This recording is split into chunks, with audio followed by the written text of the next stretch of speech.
is our dinner for today. It's very simple.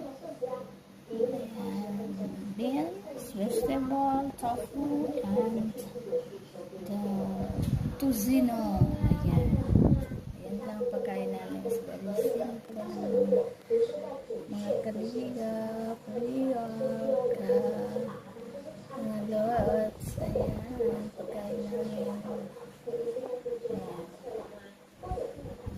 Inabangan na yung aking alaga. Ayan, kakain na siya.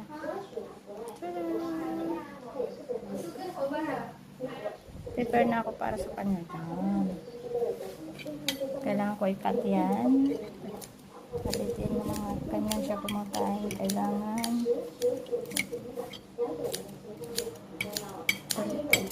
kasi wala siyang ngipin.